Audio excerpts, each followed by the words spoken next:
Hey, and welcome to the Writing Momentum Podcast. I'm Christopher Maselli. I'm here with my wife, Gina. How's it Hello, going, Gina? it's going really well. We're so excited about Yes, this time that we get to spend with one of our favorite people. that's right. Laurel Thomas is back. How are you doing, Laurel? I'm good. I am glad to be here. Yay. Well, for those of you who don't remember, Laurel is a former high school English teacher, and she is also an award winning author who has written for inspirational magazines like Guideposts and like Mysterious Ways, and she has ghosted nonfiction. And she also has multiple novels out like River's Call, When Stars Brush Earth. And what's the newest one that you have? Stones of Promise, right? Don't Thomas. Yes. Yes, there it is on the screen for Yes. those of you who are watching on YouTube. Stones of Promise. Those can be found at Amazon, wherever good books are sold. And your books are really, they play right into what we're going to talk about today, which is spiritual themes in fiction, because I know you include spiritual themes in your books, don't you? I do, Chris. I was thinking about this morning. And so, what I do, and I know that this probably has more to do with log line, but I think of a question, like a big Mm, question, and I'll just think about it. Like for her name is Gatekeeper, the question that I was thinking about was that think of the unlikely gatekeepers or deliverers who have been positioned at historic moments, like mm, Winston Churchill. I rewatched part of Darkest Hour, and I don't that movie just was just so amazing to me that here is this man that he was the lone voice. And really at the darkest part of the climax of the movie, he's totally along with the weight mm, of literally civilized world on his shoulders. And yet he was not the one that anyone would have chosen to take that place. So that question to me has been what I've based Her Name is Gatekeeper, my new novel, on mm. is just that question. What about these unlikely deliverers, the people you would never expect? And Yes. then all of a sudden, history propels them into a place of action and into a place of what visibility or spotlight, not the good kind. So, Yeah, I think with themes, I've heard different authors talk about theme and some people say, I don't think about theme at all. I don't really deal with theme. It's not anything that's on my radar. I just try to focus on the story. There are other people yeah. that say, I look at theme at the end. I finish a book and then I think, what is the theme here? And then I weave it back in. But for you, I love that your theme is really at the center of your foundation of creating your novel. So, can you talk about that a little bit? And you've talked a little bit where you start with these questions and you go from there. But what makes theme so important for you? You for sure can get too heavy handed. And that's why I like the whole question thing because Mm, it's open ended, right? So you're not forced into an outcome. And I think that's what people are saying when they don't want to be theme heavy or theme focused in the novel. They don't want the theme to take over in a way that makes like a predictable outcome or makes it too on the nose and so on. So I love the open ended questions, but you still have to craft a good story out of them. Like when I was reading or writing Stones of Promise, so Alessandra, the main character, her mother is basically sort of a mass murderer against the Magi, who are the good guys in the stories, the series. So my question is, what if forgiveness is impossible, but mm, required mm. for saving the world? Hey, I write epic fantasy. We don't go into little questions. So it was the walk of forgiveness one. It really is impossible. And so Mhm. that's was the basis of the story. I can't say that I totally knew how all of that was going to pan out because everyone has to walk out forgiveness in ways that are intensely personal. I wasn't really sure how that was going to work out on the page. And you still have to have a structure. One of the things I've learned from YouTuber Abby Emmons, she taught that you take the truth that you want to shout from the rooftops, and you turn it upside down and make it a lie. And that lie becomes what your protagonist believes. A great exercise. Isn't it? Because then Mhm. you have that lie that will make a character arc possible. And what I've found is that you want to make that lie really strong, especially in fantasy. You really want to make it a vow because vows are such a big part of our paradigms. And yet, to break down those paradigms, it requires really pointed conflict and pointed obstacles that go right to the very heart of that lie. We're traveling in a lot of directions here. Keep me on course. Yeah. It I like seems that. to me like a theme like that, especially when it's spiritual in nature, right? That gets into the deeper things of who we are, right? And all of Yes. that. It kind of gives teeth to a novel, right? You could write just a fun story, almost like a TV sitcom that may be a fun story, but it doesn't actually mean anything. But by incorporating that theme, it suddenly brings it to a new depth. Even if your novel is lighthearted, it still brings it to a new depth that you wouldn't otherwise have, I think. Really, it makes all the difference. And you talked about how you write a lot of fantasy. Does fantasy tend to lend more toward spiritual themes, those deeper things in life, or is it any kind of story? It could be any story, Chris. For me, it became fantasy. For When Stars Grow Shirts, I'd had a dream years ago that Tom and I were living in this mountain chateau. It was a big chateau and it was full of children. And I remember realizing that we were protecting them. And so I did research and I realized that the Jewish children were sent all over during Nazi Germany when the Nazis were really fueling World War II. And the Nazis referred to children as useless eaters. Mm. And so they were sent to mountain chateaus and to convents. But really, I didn't think I could write a story that big. I wasn't prepared to write like The Nightingale, which is an incredible story about actual Nazi occupation of France from the point of view of two sisters and their dad. So I knew I had to narrow it down. But for me, I felt like I could say what I wanted to say about protecting children in fantasy. And my whole premise was what is it about ourselves that we disregard that the enemy recognizes and that the world needs, certainly to defeat the enemy? And so for me, that whole story began to unpack in fantasy where I could bring in a supernatural demon and I could bring in supernatural gifts in Mara that she thought were weird, but that she ended up really needing in the end. Yeah, for me, fantasy has been a fun way to translate Peretti, translate spiritual things into story form in Yeah. a story, a good Yeah. story.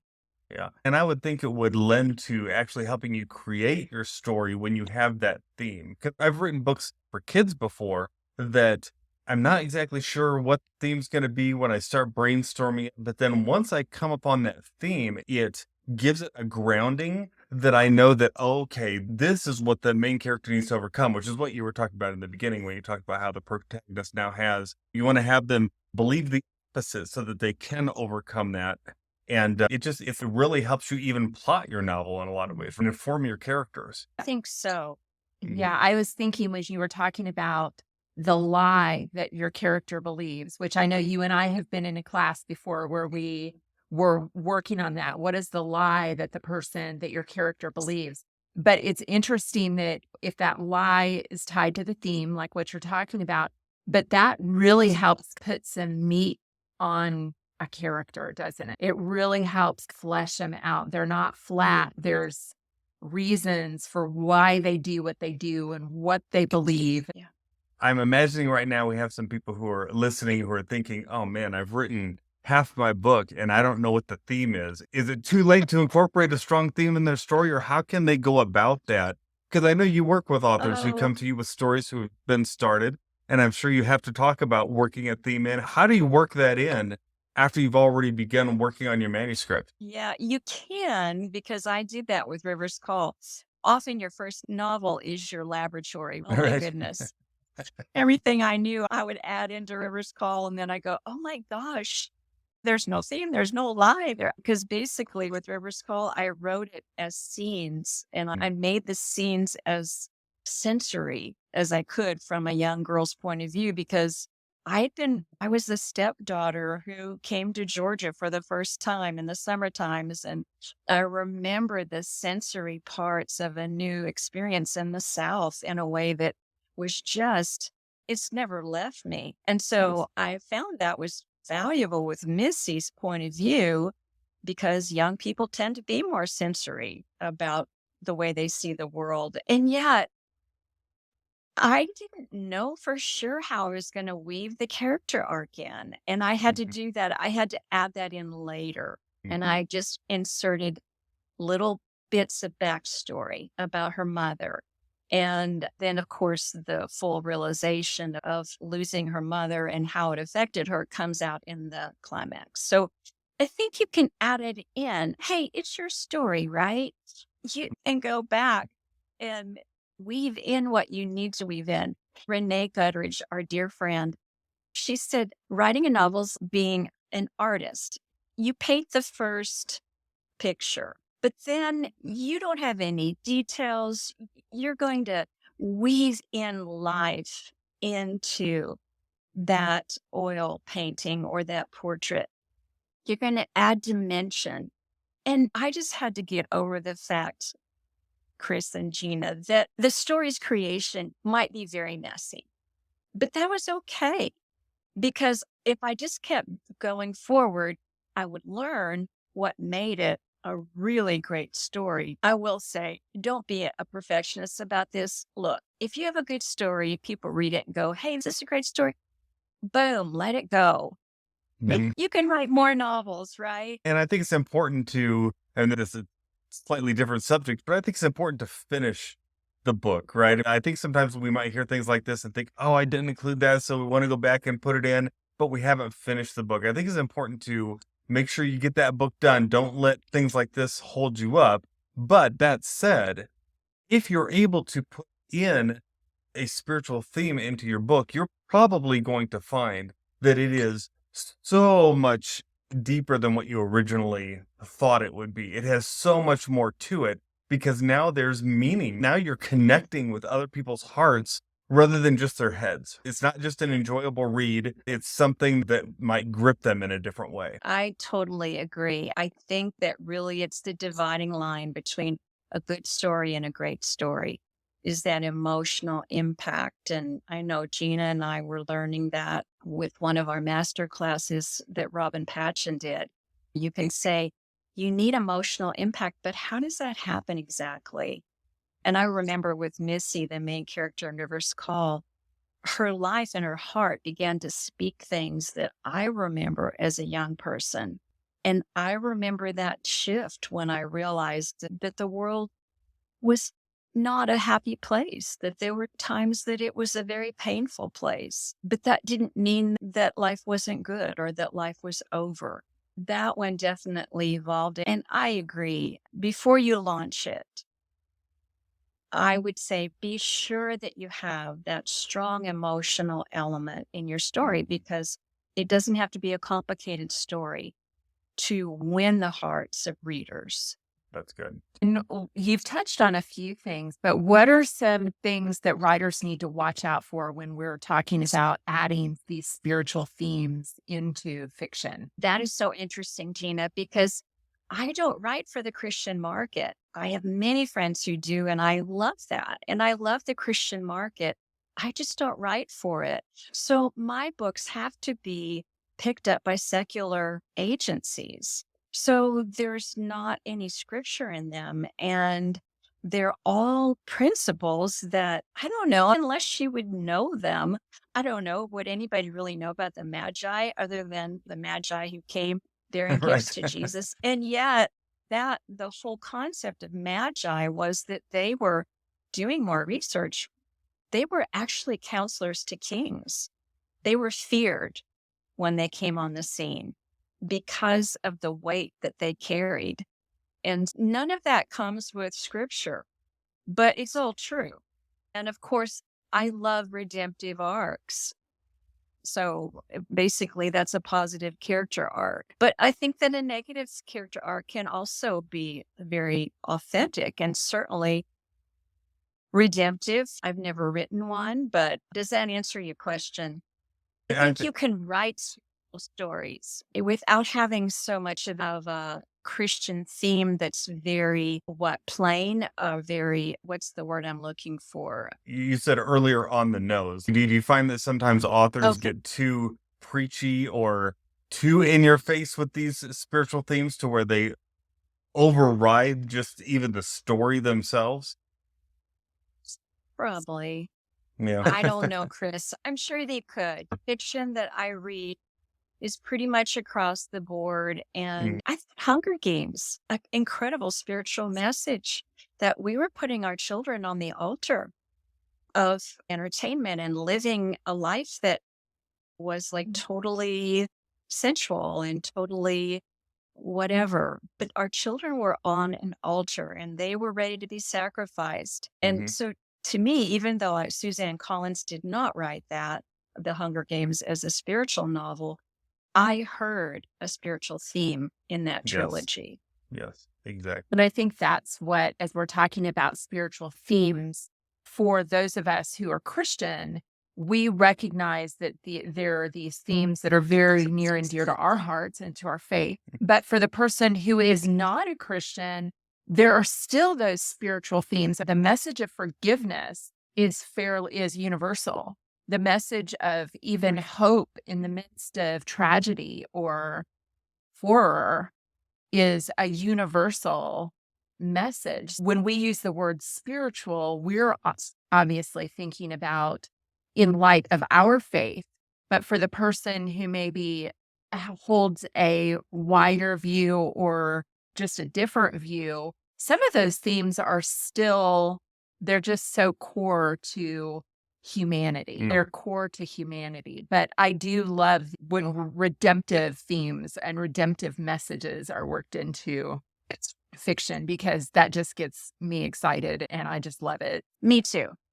Because I think it would be hard for me to write a story that didn't have a redemptive theme because I believe that redemption can touch the deepest and the darkest. Mm. So if I couldn't write that, then it wouldn't be me. I just finished Toscali's book about it's a thriller, and I noticed that her themes that she weaves in are very redemptive too. Mm. So that was a fun read. That's good. Tell us a little bit about you've got a book here that's out right now called Stones of Promise. Does that have a spiritual theme in it? Yes, Stones of Promise was the one that was all about forgiveness. What about when Mhm. forgiveness is impossible? Yes. Yes. Yeah. What about when it's your mother?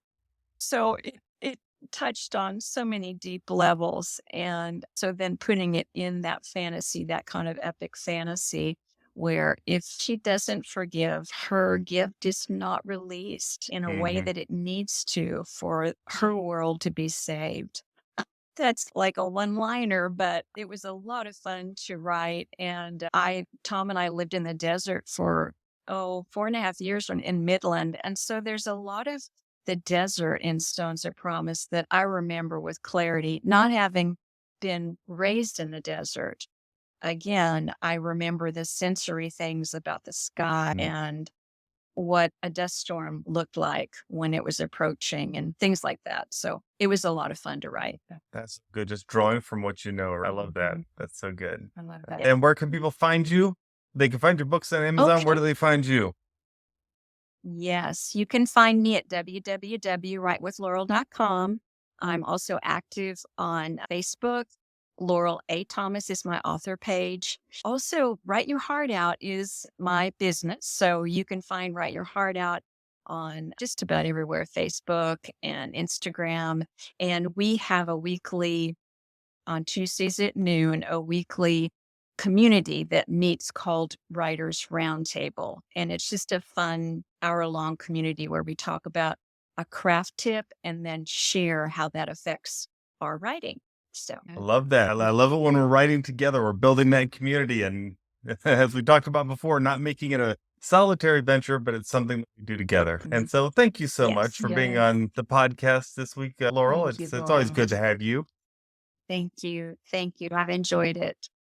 All right. We hope you enjoyed this podcast. If you did, would you please rate, review, subscribe, and share it with someone else who might want to know about incorporating spiritual themes in their fiction, because it can make all the difference in that book that they're writing.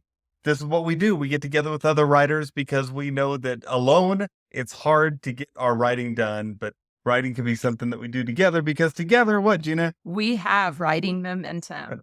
All right. Bye-bye. Ye-